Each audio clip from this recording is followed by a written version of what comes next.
Fah, kamu jangan duduk di situ deh, kamu agak sebelah sini. Di belakangmu soalnya ada Mbak Kunti lagi gendong anaknya. Teman-teman ini sadar ini bukan suara Iva, jadi suaranya tuh kenceng.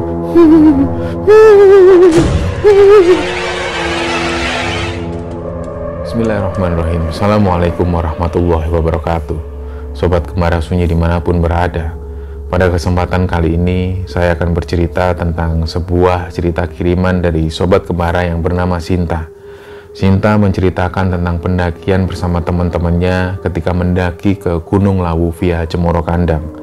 Sebelum masuk ke ceritanya, untuk teman-teman yang sedang menonton tayangan ini dan belum subscribe, yuk subscribe sekarang juga agar kami lebih bersemangat lagi dalam membuat konten-konten terbaru di Gemara Sunyi. Dan untuk teman-teman yang telah mendukung kami sejauh ini, kami ucapkan terima kasih banyak. Semoga amal kebaikan teman-teman dibalas kebaikan berlipat oleh Allah Subhanahu wa Ta'ala.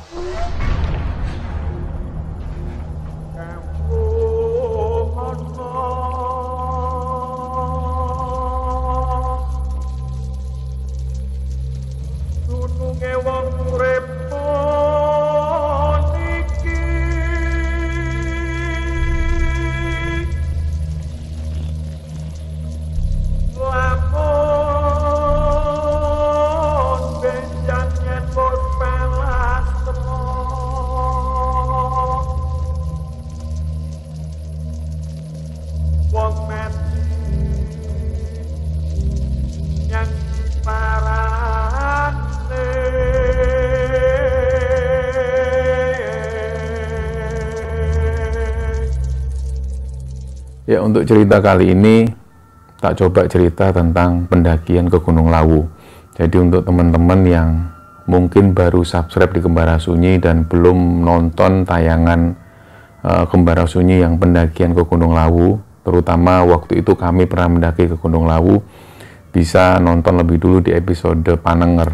Ada 2 episode, Panenger 1 dan Panenger 2. Juga pernah pada waktu itu kami mendaki ke Gunung Lawu via Candi Ceto, itu dengan judul Kolomongso, yang pada waktu itu kami mendaki bersama tim Samawe juga Balakarsa. Bisa ditonton lebih dulu, karena cerita kali ini juga bercerita tentang pendakian ke Gunung Lawu via Cemoro Kandang. Nah, jadi cerita ini dikirim oleh Sobat Kembara namanya Sinta. Jadi Sinta ini punya cowok namanya Andi. Kebetulan Andi ini adalah anak pecinta alam di kampusnya. Mereka satu kampus di salah satu universitas di Lamongan, Jawa Timur. Nah, Sinta ini punya sahabat dekat namanya Reni dan juga satunya lagi Iva. Iva punya cowok namanya Farid. Kebetulan mereka ini juga akrab juga dengan si Andi ini. Nah, Reni pada waktu itu belum punya cowok, tapi mereka sudah akrab, jadi kemana-mana bareng. Nah, selang beberapa bulan kemudian, Reni ini jadian sama satu cowok namanya Angga. Nah, dari situlah Sinta ini punya inisiatif, yuk gimana kalau kita liburan bareng gitu. Akhirnya ada usulan dari teman-teman, liburan kemana? Ke Bali atau Jogja gitu. Tapi Sinta ini yang beberapa kali sering diajak Andi naik gunung. Waktu itu Sinta ini lagi senang-senangnya naik gunung. Jadi Sinta coba ngomong ke Iva juga ke Reni, gimana kalau kita naik gunung aja ke Gunung Lawu. Nah, awalnya Iva itu orangnya takut, karena Iva sering dapat berita-berita tentang pendakian-pendakian yang horor. Banyak juga pendaki yang hilang, apalagi ini adalah Gunung Lawu. Jadi Iva waktu itu sempat bilang ke Sinta, Sin, kok naik gunung sih, aku takut kalau malam itu, apalagi banyak cerita-cerita horor. Nah, waktu itu Sinta ini coba meyakinkan ke Iva, udahlah Fa, aku awalnya juga ngerasa hal yang sama, tapi pada saat Andi ini sering ngajak Sinta, mereka naik gunung bareng, alhamdulillah selama itu juga Sinta ini nggak pernah mengalami kejadian-kejadian horor. Jadi saat itulah Sinta ini coba menjelaskan ke Iva, udah nggak apa-apa, kalau memang kita niatnya baik, insya Allah nggak ada apa-apa. Nah, setelah berpikir agak panjang, 2 minggu kemudian mereka ini memutuskan untuk ketemu lebih dulu. Mereka nongkrong di satu kafe. Ketika mereka nongkrong itu ngumpul semua. Jadi Andi, Sinta, Reni, Farid, dan juga si cowoknya Reni ini, si Angga ini juga datang. Nah, karena Angga ini satu-satunya orang di luar kumpulan mereka, jadi Angga ini terbilang orang baru lah, karena dia juga nggak kuliah di kampus yang sama, jadi dari kampus lain. Waktu itu memang Angga ini agak canggung ngomong sama yang lain, tapi waktu itu dicoba dicairkan suasana mereka, ngobrol lah mereka.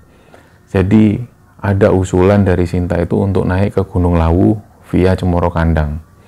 Nah, waktu itu Angga itu tiba-tiba bilang, kira-kira tanggal berapa ya Mas? Tanya ke Andi. Insya Allah kita naik tanggal 17 di hari Jumat. Nah, waktu itu tiba-tiba Angga ini bilang, kalau bisa jangan tanggal itu Mas. Loh, kenapa? Nggak apa-apa. Aku kayak dapat bisikan lah dari eyangku. Kayaknya jangan tanggal itu. Diundur aja seminggu lagi. Nah, waktu itu Andi ini agak bingung juga karena belum tahu karakter Angga ini seperti apa. Nah, waktu itu juga si Reni ini, si ceweknya Angga itu coba jelasin. Jadi gini teman-teman, bagi yang belum tahu, Angga ini orangnya bisa dibilang indigo. Jadi dia punya satu perewangan lah, bisa dikatakan perewangan yang dia sebut sebagai eyang. Jadi mungkin Angga ngomong seperti itu dapat bisikan dari eyangnya itu. Nah, Andi yang waktu itu mendengar pernyataan dari Reni coba diem. Jadi dia diem, ya sudahlah, kalau memang seperti itu diambil gampangnya aja, ya udah berarti kita undur seminggu lagi. Akhirnya hari yang disepakati pun datang, mereka persiapan semua yang mempersiapkan ini Andi, karena Andi ini juga punya satu kenalan persewaan alat-alat outdoor, jadi semua yang ngurusi Andi. Dan pada waktu itu memang rombongan ini dipimpin langsung oleh Andi, karena Andi lah yang sering naik gunung pada waktu itu. Nah, karakter Andi ini menurut Sinta, karena Sinta ini sudah pacaran dengan Andi dari kelas 3 SMA, jadi Sinta ini sedikit banyak tahu tentang karakter Andi ini seperti apa. Andi ini orangnya, dia bisa dikatakan dia anak soleh, jadi dia nggak pernah meninggalkan sholat 5 waktu. Dan sebenarnya di masa-masa sekolah Andi ini sudah punya kelebihan-kelebihan. Jadi pada saat ada acara LDKS di satu lokasi tempat wisata, waktu itu ada yang kesurupan, dan Andi ini bertugas untuk membereskan orang yang kesurupan itu. Jadi bisa dikatakan Andi ini sebenarnya paham dengan hal-hal seperti itu. Tapi menurut pengakuan Sinta, Andi ini orangnya sangat antipati lah terhadap orang-orang yang bisa dikatakan tanda kutip indigo itu tadi. Jadi ketika pertama kali Andi ketemu dengan Angga, sebenarnya Andi ini sudah merasa agak nggak nyaman. Karena menurut Andi, menurut pengakuan Andi itu yang dikatakan ke Sinta bahwa sebenarnya nggak ada hari sial, itu nggak ada. Jadi apa yang dikatakan Angga itu sebenarnya bertentangan dengan Andi. Tapi karena waktu itu Andi ini menghargai Reni, karena si Angga ini baru pacaran dengan Reni, jadi Andi nggak terlalu ambil pusing lah. Andi ambil jalan tengah supaya mereka ini tetap bisa jalan-jalan bareng. Akhirnya hari yang ditentukan itu pun hari Jumat, mereka pun ngumpul di satu tempat. Mereka naik mobilnya Andi, dan Andi waktu itu yang nyetir. Di samping Andi itu Sinta, dan di belakang ini teman-teman yang lain. Berangkatlah mereka. Waktu itu mereka berangkat siang hari dari Lamongan menuju ke Cemoro Kandang. Begitu pertama sampai di Cemoro Kandang itu sekitar jam setengah 7 malam, karena mereka sempat berhenti beberapa lama. Mereka berhenti dan istirahat, makan sebentar di sana, dan ngobrol persiapan-persiapan segala sesuatu. Jadi dicek kembali apa yang kurang. Waktu itu setelah dicek oleh Andi semua beres, mereka pun mulai mendaftarkan diri. Mereka ngurusi maksi di pos itu, dan setelah mereka ngurusi maksi itu, persiapanlah mereka naik. Jadi sebelum naik, Andi minta ke teman-teman, ayo kita berdoa lebih dulu supaya kita selalu dalam lindungan Allah Subhanahu wa Ta'ala. Mereka pun berdoa. Nah, ketika mereka berdoa itu, selesai berdoa, ternyata Andi itu ngeliat si Angga ini nggak ikut berdoa. Jadi semua itu membentuk lingkaran, ternyata Angga itu sendirian di sana, dan seperti tangannya itu membentuk seperti ini dan menghadap ke arah hutan. Saat itulah Andi ini sudah mulai merasa nggak enak. Ditanyalah ke Reni, Ren, Angga kenapa kok nggak ikut berdoa? Apa Angga ini non muslim? Enggak kok, si Angga muslim kok. Ya cuman memang seperti itu, mungkin dia punya cara sendiri. Oh ya sudah. Jadi Andi waktu itu nggak ambil pusing, dan setelah itu si Angga ini masih seperti ini. Jadi semua orang ini sudah berdoa, tapi Angga itu masih posisi seperti ini menghadap ke arah hutan. Dan pada waktu itu memang kondisi kan sudah malam. Jadi dibiarkan, ada sekitar 5 menit si Angga seperti itu, nggak lama kemudian selesai, Angga ini menghampiri rombongan dan bilang ke Andi, Mas, kita sudah diberi izin sama Eyang. Oh iya Mas, Andi bilang seperti itu. Nah karena Andi ini juga ada perasaan nggak nyaman, jadi Andi itu sempat bisik-bisik ke ceweknya, ke Sinta itu sempat bilang seperti ini. Ya iyalah kita dapat izin, wong kita sudah ngurus izin dari tadi. Lah si Sinta itu coba ngomong ke Andi, udah Mas jangan gitulah, udah nanti dia denger nggak enak. Ya enggak, cuman caranya seperti itu yang aku nggak suka. Andi ngomong seperti itu, kita biasa aja lah. Ya udahlah, ayolah, jalanlah mereka. Begitu mereka ini mau masuk ke arah hutan, Angga ini sempat nyetop mereka. Mas bentar Mas, berhenti dulu. Lah Andi noleh, kenapa Mak? Enggak, ada yang ketinggalan kah barangnya? Enggak, nanti sebelum masuk ini kan aku lihat ada gerbang. Jadi begitu nanti kita melewati gerbang gaib itu tadi, nanti usahakan kaki sebelah kiri ya Mas. Nah waktu itu Andi ini bingung lagi, loh maksudnya apa sih? Terus bilang ke Sinta lagi, dia bilang sambil ya kayak orang Jawa itu ngeremeng lah istilahnya, kok disuruh masuk hutan pakai kaki kiri, kayak masuk toilet aja. Lah Sinta itu lagi-lagi nyubit si Andi, jangan gitu nanti kedengeran gitu. Dan sisilah Andi ini untuk meredam sekali lagi emosinya, karena dia berpikir ya sudahlah, wong sudah terlanjur jalan. Akhirnya oh iya Mas, diiyakan oleh Andi, karena Andi ini ketua rombongan, dia yang bertanggung jawab. Tapi karena waktu itu Angga ini terus ngomong seperti itu, ya sudahlah, Andi ini coba membiarkan itu, dia pun jalan. Tapi waktu itu memang seolah-olah Andi ini seolah-olah menunjukkan ke Angga bahwa dia nggak mau pakai kaki kiri. Udah begitu memasuki hutan itu, si Andi ini pakai kaki kanan, begitupun juga Sinta. Lah otomatis yang di belakang si Farid Iva juga ikut kaki kanan. Akhirnya Angga tanya, lu Mas tadi kok nggak pakai kaki kiri? Lah Andi coba jelaskan, Mas, saya itu dari kecil diajari orang tua saya kalau mau melakukan apapun itu usahakan pakai tangan kanan maupun kaki kanan, kecuali kalau kita mau masuk toilet baru kaki kiri. Jadi ini tak anggap ini kan alam, ini gunung, ngapain saya pakai kaki kiri, ini bukan toilet. Lah Sinta ini sekali lagi coba menenangkan Andi, udahlah ayolah. Ya sudahlah, akhirnya mereka jalan. Dan Angga bilang, oh ya sudah kalau gitu enggak apa-apa Mas, kaki kanan maupun kiri enggak apa-apa, yang penting kita sudah dapat izin kok dari Eyang. Oh ya Andi gitu, jalanlah mereka. Jalan, tapi dalam hati itu kelihatan sekali. Jadi kelihatan kalau Andi ini sudah mulai merasa nggak nyaman, karena Sinta ini tahu persis karakter Andi itu seperti apa. Begitu jalan, karena pertama kali bagi mereka, Farid, Sinta, Angga juga si Reni ini pertama kali naik gunung. Mereka ini awalnya juga ngerasa ada ketakutan karena benar-benar suasana gelap dan masuk hutan dan nggak ada suara selain suara serangga-serangga malam itu. Begitu mereka jalan belum sampai jauh, si Iva ini tanya, Mas Andi, ini kira-kira masih lama nggak? Loh masih lama Fa, kenapa kamu capek ta? Enggak Mas, soalnya apa itu aku cuma memastikan aja ini kira-kira gimana sih rutenya. Nah sambil jalan itu dijelaskan sama Andi, jadi nanti kita berhenti di pos 1, ada pos 2 juga. Nah kita ini rencananya nanti bermalam di pos 3. Begitu nanti kita bermalam di pos 3, pagi harinya langsung lanjut lagi menuju puncak. Oh berarti jauh ya Mas? Iya, kita santai aja lah sambil ngobrol-ngobrol santai, kalau capek berhenti. Oh iya Mas, jalan lah mereka. Jadi sambil dikasih semangat sama Andi dan Sinta itu, karena mereka ini benar-benar pemula naik gunung baru pertama kali, terus dikasih motivasi. Andi dan Sinta itu ngasih motivasi ke teman-temannya.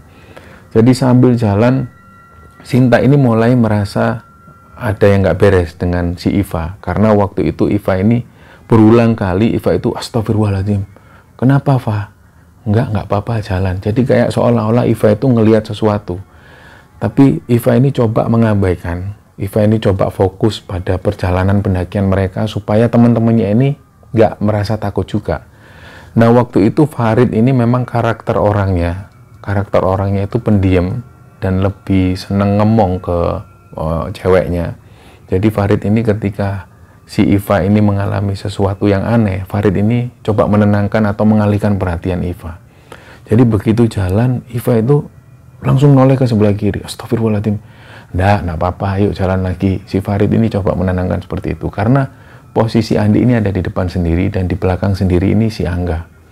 Terus di depan Angga itu ada Reni. Mereka jalan seperti itu. Sampai kemudian mereka sampai di pos 1. Berhentilah mereka di situ istirahat sambil bercanda-canda, dan Andi nanya lagi, kira-kira mau berhenti di sini lama atau enggak, atau mau bikin mie instan atau bikin minuman. Nah, teman-teman yang lain jawab, udah enggak usah, kita istirahat dulu aja sebentar. Mereka istirahat di situ sambil menikmati suasana keheningan malam waktu itu di pendakian Gunung Lawu via Cemoro Kandang. Ternyata begitu mereka asik-asik ngobrol bercanda, ini si Angga ini nggak ada di situ.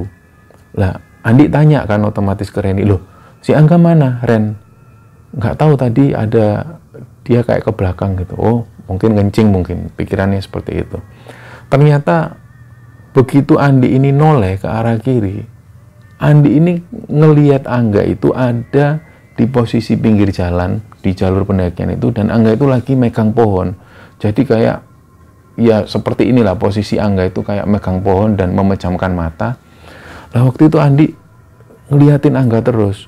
Loh, itu kan Angga. Dia bilang ke Reni, juga ke bilang teman-temannya, itu kan Angga. Begitu teman-teman yang lain lihat, ternyata Angga itu benar.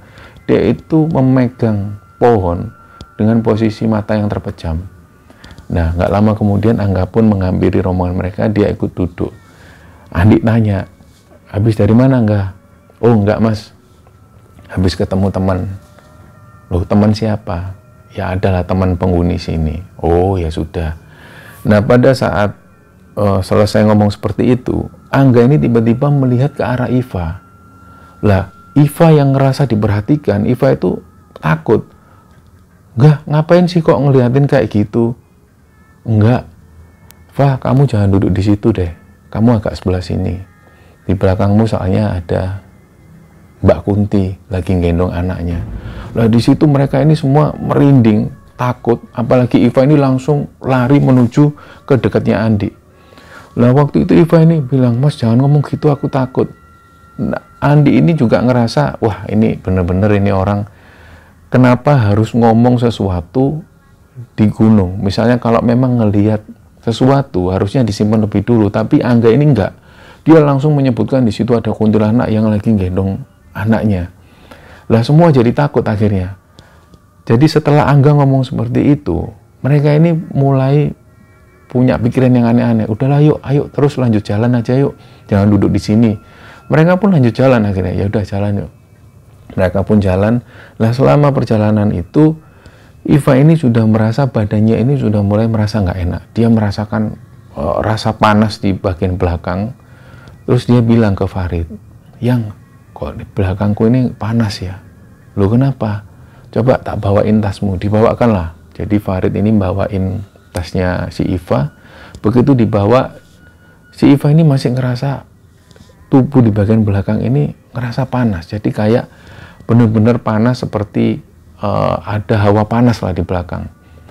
Nah, begitu si Farid ini coba bilang ke Andi, Dik, berhenti dulu, Dik. Ini si Iva badannya di bagian belakang ngerasa panas. Loh, kenapa? Nggak tahu ini Mas, kok kayak belakang itu panas. Akhirnya mereka duduk di pinggir jalur itu, mereka duduk. Ditanyalah oleh Andi, kamu nggak enak badan atau kenapa, Fa? Enggak sih, cuma aku ngerasa di belakangku ini loh panas. Lah, Angga itu coba bisik-bisik ke Andi, Mas, di belakangnya Iva itu si cewek yang tadi di pos 1 itu ngikutin Iva. Oh gitu. Iya, dia tuh kayak ngerangkul Iva dari belakang, makanya dia ngerasa panas. Oh ya sudah, Fa, kamu ngerasa gimana, Fa? Masih panas. Coba minum dulu lah. Minum. Iva pun minum. Gak lama kemudian Iva mulai ngerasa baikan. Mereka naik lagi. Tapi selama perjalanan menuju ke pos 2 itu, Iva ini masih ngerasa, badannya ngerasa nggak enak. Padahal waktu itu Iva ini sudah nggak bawa beban. Bebannya dibawa oleh Farid, tasnya dibawa Farid, tapi Iva itu masih merasa badannya ini panas di bagian belakang dan mulai ngerasa pusing dan mual.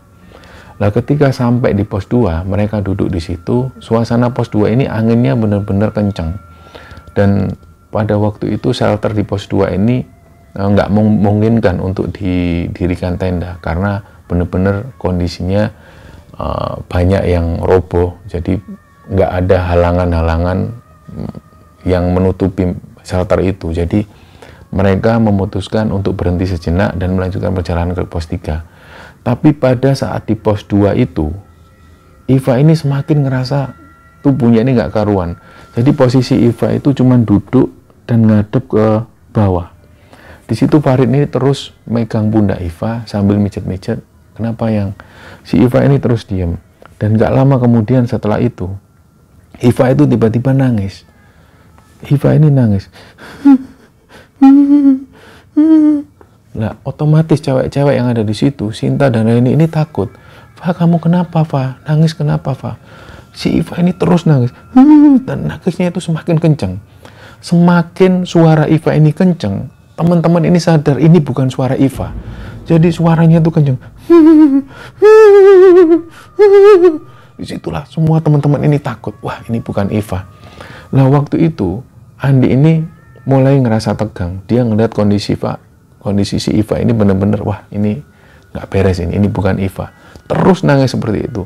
Sementara dalam kondisi panik seperti itu, Andi ini ngelihat Angga itu posisinya diam seperti ini dan memejamkan mata jadi seperti orang yang semedi. Nah, waktu itu Andi ini nggak memperhatikan betul Angga, tapi fokus ke Iva. Iva ini terus nangis. Begitu Iva ini nangis dan langsung menatap ke arah teman-temannya satu persatu, tapi pandangannya itu kayak bener-bener pandangan yang bukan Iva sama sekali. Jadi dipandangi teman-temannya satu-satu sambil melotot. Nah, otomatis perempuan-perempuan ini yang lain seperti Reni dan Sinta itu benar-benar takut. Sampai-sampai Sinta itu nunduk ke arah bawah. Si Reni ini juga nunduk, nggak berani menatap Iva karena Iva itu benar-benar melotot ke arah teman-temannya sambil nangis.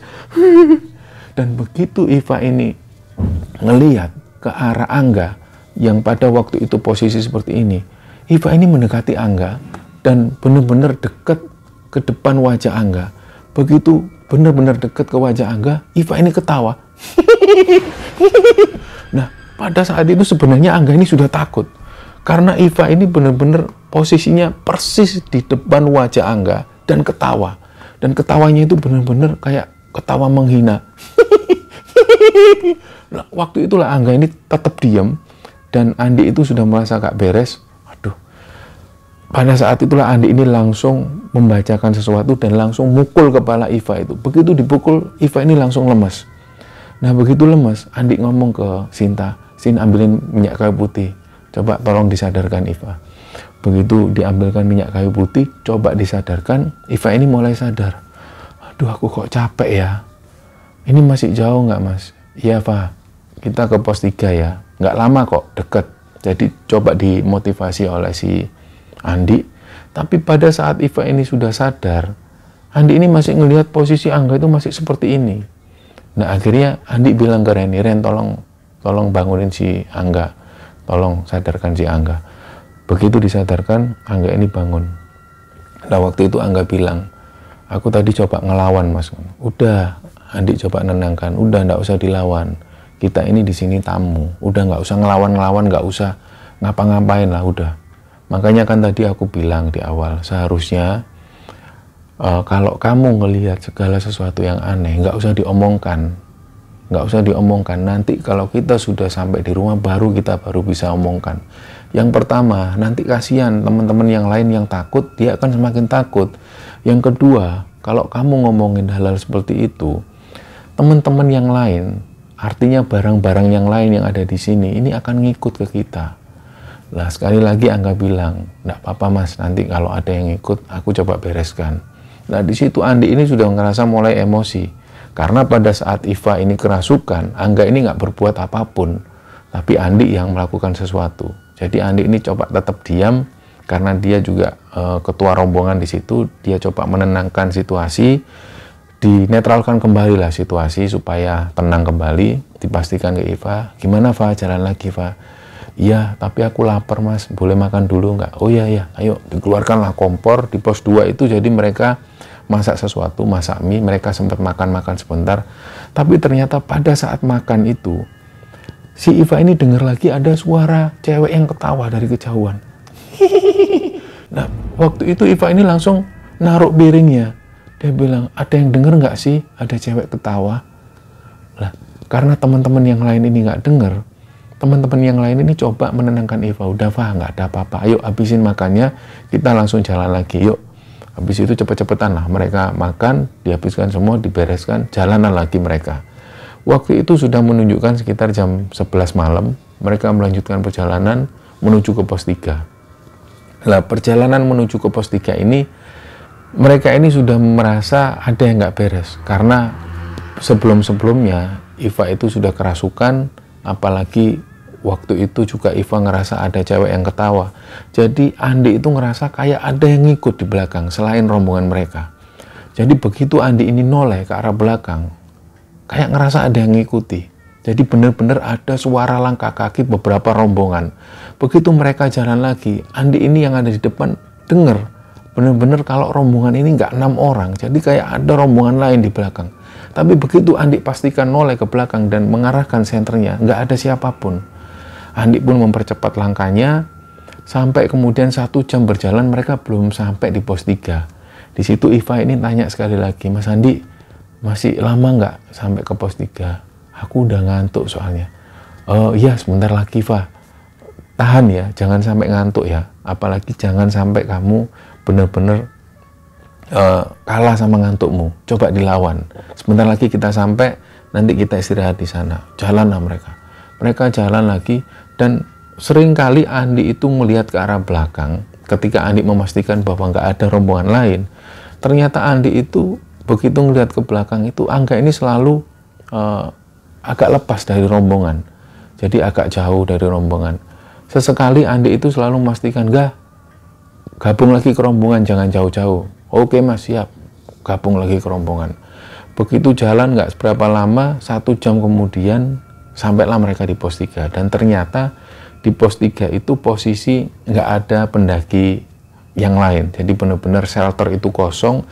Andi pun langsung mempersiapkan, Andi, Farid ini langsung mempersiapkan matras di situ. Mereka mempersiapkan tempat untuk tidur. Dan pada saat setelah disiapkan matras itu, si Iva ini langsung masuk ke sleeping bag dan tidur. Karena memang benar-benar kecapean waktu itu. Nggak lama kemudian, setelah semua siap, mereka semua masuk sleeping bag, mereka pun tidur. Nah ternyata, si Angga ini, lagi-lagi dia ini keluar. Karena shelter ini nggak ada pintunya. Jadi ada cuman pintu yang kebuka. Jadi langsung bisa melihat keluar. Angga itu berdiri di arah pintu itu sambil ngelihat keadaan di luar. Waktu itu sempat diingatkan oleh Andi, kenapa nggak tidur? Besok pagi kita lanjutkan jalan lagi, soalnya langsung ke puncak. Oh iya Mas, bentar lagi, aku lagi jaga situasi aja. Lah, waktu itu Andi sudah ngingetin, ya sudah, karena apalagi Sinta ini sudah ngingetin, udah biarin. Ya sudah, lanjutlah tidur. Nggak lama, si Angga ini pun ngikut tidur.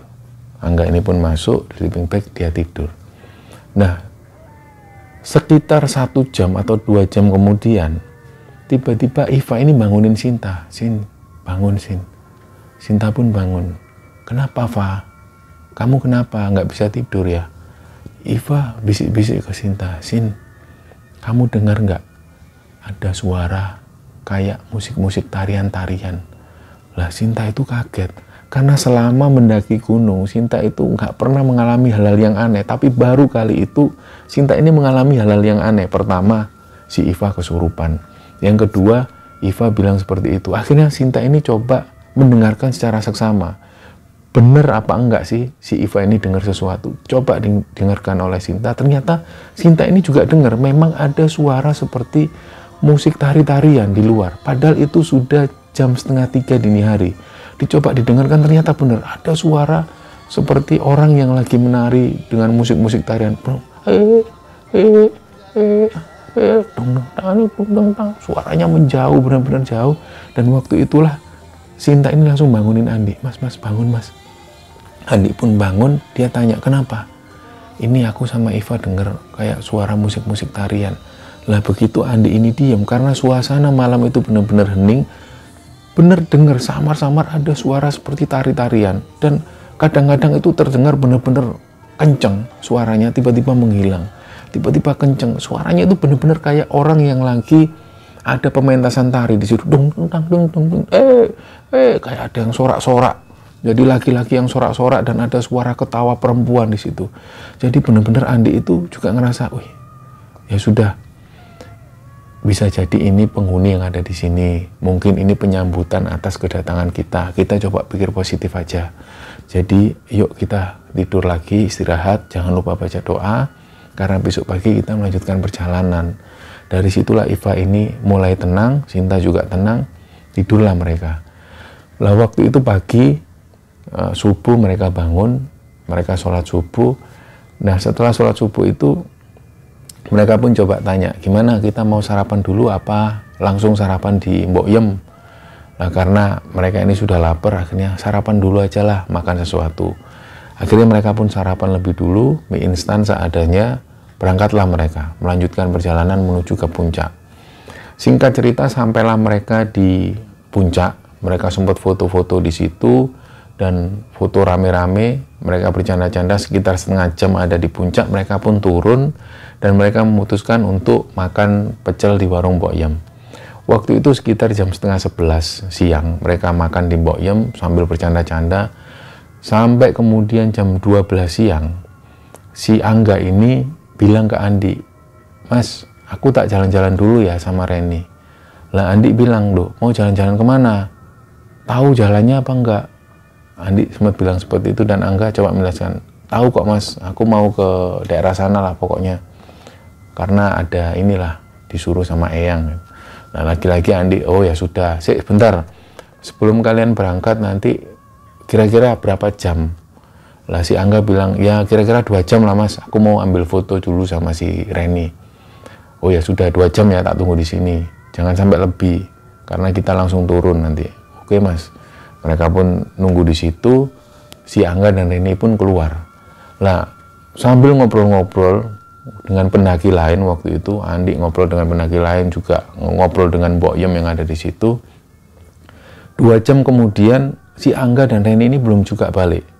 Ditunggu, awalnya mereka nggak curiga dan suasana ini mulai gerimis. Jadi suasana gerimis dan hujan deras. Lah pada saat itu Andi ini mulai merasa nggak enak. Mereka ini nggak bawa jas hujan dan Andi ini nggak tahu mereka ada di mana. Nah ditunggulah sampai 3 jam kemudian dan 4 jam kemudian Angga ini belum juga balik. Padahal hujan ini sudah mulai reda. Nah mulailah Andi ini panik. Setiap kali ada pendaki yang datang ditanya, Mas, lihat cowok sama cewek enggak? Yang cewek pakai topi, yang cowok pakai jaket kayak rompi warna merah. Oh enggak lihat mas. Oh ya sudah, tanya lagi. Ketika ada pendaki yang baru nyampe ke Mbok Yem maupun juga pendaki yang baru turun dari puncak ditanya, mas lihat satu orang ini enggak? Satu orang cewek dan satu orang cowok. Ternyata enggak ada yang lihat. Lah mulailah Andi ini panik. Dia coba tanya, tadi emang pamitnya kemana si Angga sama Reni? Lah semua bilang nggak tahu, katanya cuma mau foto-foto. Tapi ternyata Sinta ini sempat bilang, tadi kayak aku dengar sih kayak ke Dieng apa-apa ya. Loh, masa ke Pasar Dieng, kata Andi seperti itu. Iya, Pasar Dieng, aku dengar-dengar itu. Loh, Pasar Dieng itu kan arahnya ke arah jalur Candi Cipto. Mana tahu mereka nanti kalau kesasar gimana. Ya wes gini aja, Sin, kamu sama Iva kamu tunggu di sini, biar aku sama Farid nyari si Angga sama si Reni. Ya udah tunggu sini ya, jangan kemana-mana. Akhirnya Andi ini keluar, dia nyari si Angga dan si Reni ini karena sudah 4 jam mereka ini belum juga balik. Dicari menuju langsung ke Pasar Dieng. Nah begitu dalam perjalanan menuju ke Pasar Dieng, mereka ini ketemu. Ternyata Angga, Reni dan juga 3 orang pendaki cowok lainnya. Dia ini datang, lu kalian ini kemana aja? Enggak, kamu ini dari mana aja? Dicari 4 jam kamu. Iya mas, sorry mas, kami sempat nyasar tadi. Lah 3 orang pendaki yang cowok-cowok ini langsung bilang ke Andi, ya mas ini teman sampean tadi nyasar, terus ketemu kami, terus akhirnya ya tak antar ke Mbok Yem, katanya mereka mau ke Mbok Yem. Lah mereka ini arahnya mau ke jalur Candi Ceto, kita kan mau naik menuju ke Pasar Dieng. Ternyata ketemu rombongan teman-teman sampean ini. Ya sudahlah, yuk balik-balik. Andi pun balik, ngajak Angga sama Reni ini menuju ke Mbok Yem. Begitu sampai Mbok Yem ya mereka, si Sinta sama Iva ini juga seneng juga kan. Kalian ini kemana aja ditunggui? Ya nanti tak ceritain lah.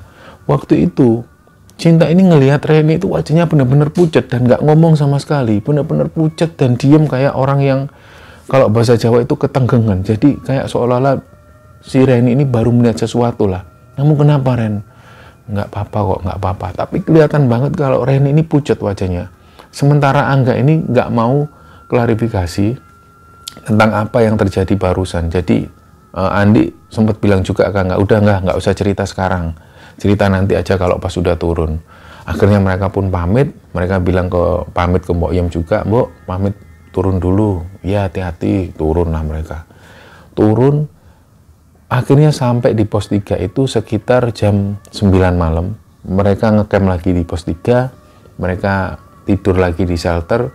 Nah pada saat tidur itu gak lama kemudian ketika mereka baru tidur, karena shelter ini dinding-dindingnya terbuat dari seng, jadi kalau ketika kena angin itu selalu bunyi dang dang. Nah waktu itu mereka ini dengar kayak seolah ada yang lempar batu, dang, bener-bener keras, dan mereka ini kaget, semua yang ada di situ kaget. Itu siapa yang lempar? Udah tenang aja, tenang, nggak apa-apa, kata Andi. Udah lanjut tidur lagi. Ternyata nggak seberapa lama ini ada yang lempar batu lagi, bener-bener keras, doang. Jadi bener-bener kayak ada yang lempar batu. Nah, waktu itulah Andi ini sudah mulai ngerasa, wah ada yang nggak beres ini. Jadi benar-benar kayak mereka ini benar-benar diganggu. Nah, nggak lama kemudian mereka lanjutkan tidur lagi, karena mereka ini sudah dalam keadaan takut.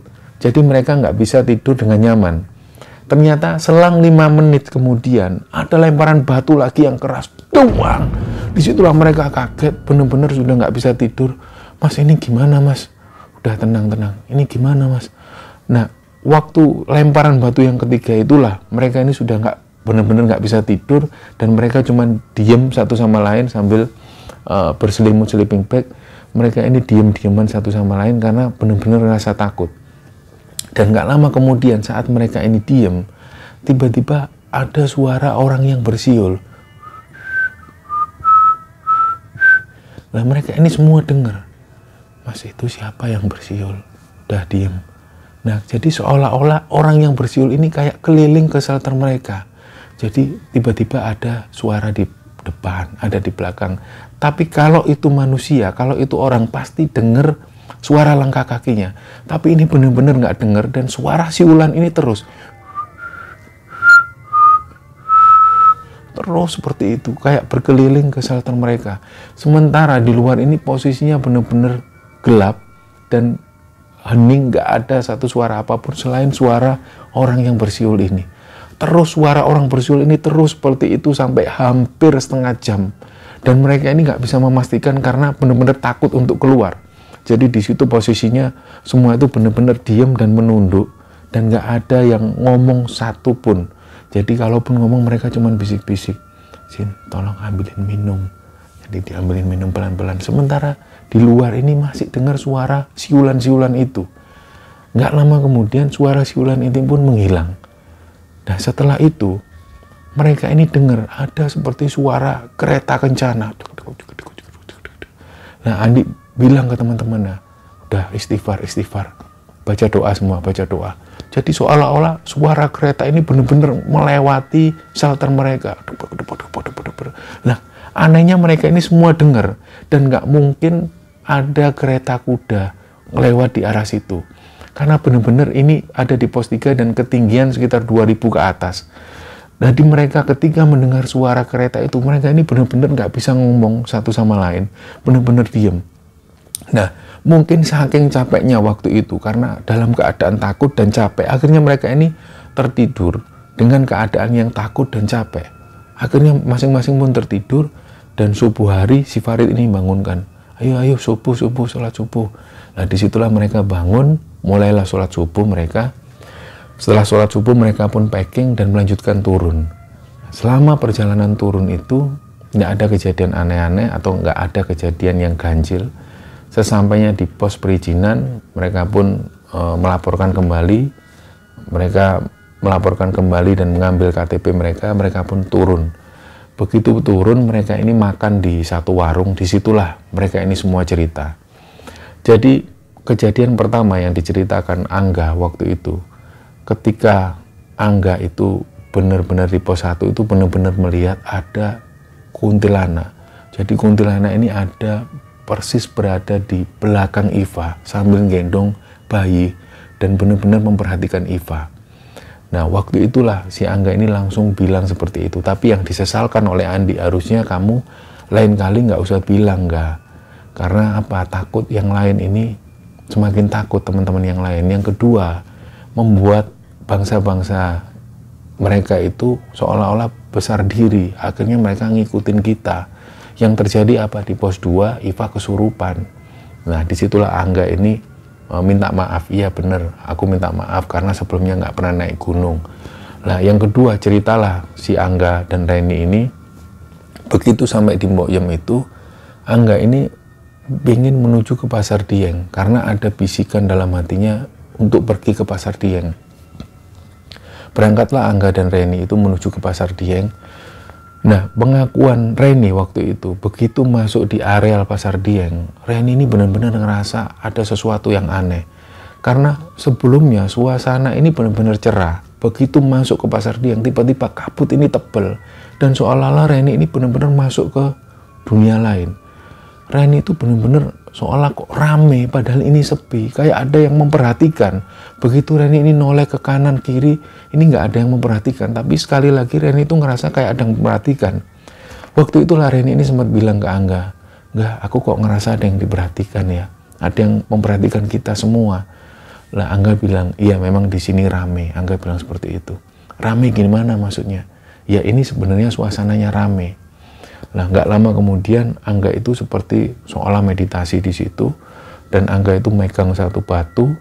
Nggak lama kemudian Angga ini bilang ke Reni, "Aku baru jalan-jalan di masa lalu. Jadi aku ketemu dengan orang-orang masa lalu. Dia ini melakukan ritual-ritual pemujaan di sini.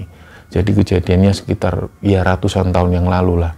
Nah, Reni yang waktu itu memang nggak tahu tentang dunia seperti itu, jadi seolah-olah ya mengiyakan aja apa yang dikatakan Angga. Nah, setelah kejadian itu, Angga ini ngambil batu yang ada di Pasar Dieng. Lah Reni ini sempat ngingetin, "Udahlah nggak usah bawa gituan. Nanti kalau ada apa-apa malah kita sendiri yang repot. Nggak apa-apa, ini aku disuruh eyangku ngambil ini. Janganlah, siapa tahu nanti ini benar-benar ini punyanya bangsa jin atau apa. Janganlah, minta tolong jangan diambil." Akhirnya ketika Reni bilang seperti itu, Angga pun naruh batu itu lagi. Nah, mereka pun sebenarnya sudah memutuskan untuk kembali ke Mbok Yem.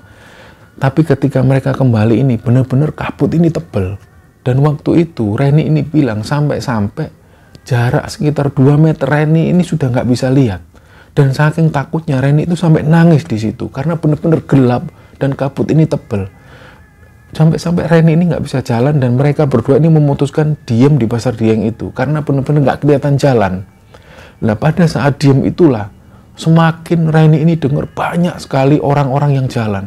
Jadi kayak benar-benar suasana itu rame. Kayak ada orang yang bercanda, orang yang ngobrol. Benar-benar rame. Tapi Reni ini yakin kalau ini nggak ada orang, ini sepi.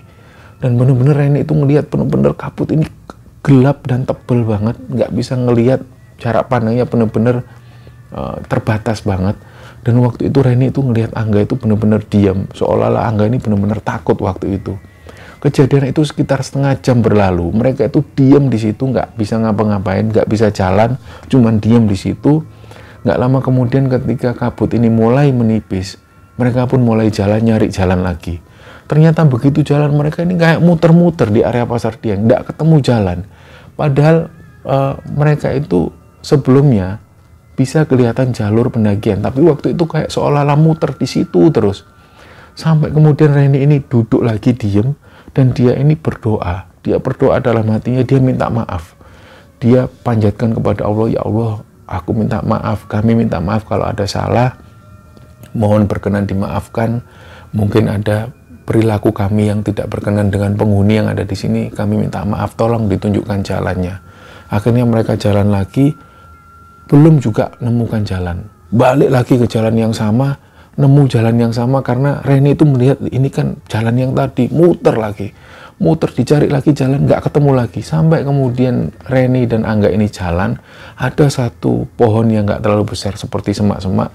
Begitu mereka jalan, ternyata berpapasan dengan 3 orang pendaki itu. Dan waktu itu 3 orang pendaki ini kaget.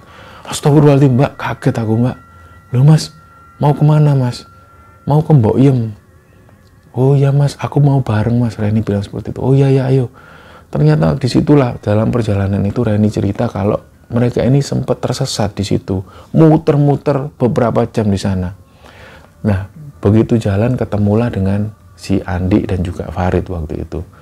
Nah, disitulah Andi ini sempat bilang ke Angga, "Ga, yang nggak masuk logikaku ini mohon maaf ya Angga ya." Waktu itu Andi sempat bilang ke Angga, "Kamu kan bisa kembali ke masa lalu. Kamu cerita di Pasar Dieng, kamu bisa kembali ke masa lalu. Kamu bisa membaca situasi berapa ratus tahun yang lalu. Tapi kenapa kamu nggak bisa membaca 2 jam yang lalu? Kamu kan baru aja jalan ke Pasar Dieng itu sekitar 2 jam yang lalu. Kenapa kok kamu nggak bisa membaca? Harusnya kalau kamu bisa membaca sekitar 200 tahun yang lalu, kamu nggak tersesat kan? Itu kan cuma 2 jam yang lalu. Sedangkan kamu 200 tahun yang lalu, kamu bisa membaca situasi itu. Tapi kenapa kok 2 jam yang lalu aja kamu nggak bisa?" Nah, di situ Angga itu kayak malu lah. Dan Sinta itu lagi-lagi coba ngingetin Andi, "Udahlah, jangan gitu, jangan gitu." Nah, Andi coba diam, ya sudahlah. Yang jelas apapun yang kita alami tadi di Gunung Lawu itu, ini merupakan pelajaran lah bagi kita. Ya, masing-masing punya sesuatu yang bisa diambil hikmah sendiri-sendiri. Mungkin aku mengambil hikmahku sendiri, kalian juga mengambil hikmah masing-masing. Jadikan pendakian ini sebagai pelajaran berharga lah. Dan jangan sampai kapok mendaki lagi. Artinya kita mendaki itu sebagai bentuk tadabur. Andi bilang seperti itu dan mereka semua mengiyakan. Dan mereka waktu itu menyatakan kalau nggak kapok mendaki lagi. Meskipun pada saat itu Farid, Iva, Reni, juga Angga ini pertama kali mendaki gunung, tapi mereka ini benar-benar nggak kapok karena benar-benar suasana pendakian waktu itu membuat mereka itu semakin dekat satu sama lain. Nah, disitulah ketika mereka pulang kembali ke Lamongan, mereka ini semakin akrab dan Andi dan juga Angga ini semakin akrab satu sama lain. Mereka sampai hari ini bersahabat dan masih menjalin hubungan satu sama lain. Itulah cerita yang diceritakan oleh Sinta tentang pendakiannya ketika mendaki ke Gunung Lawu via Cemoro Kandang. Mohon maaf kalau ada salah-salah kata. Semoga kisah ini bisa diambil hikmah, bisa diambil pelajaran oleh teman-teman semua. Wassalamualaikum warahmatullahi wabarakatuh.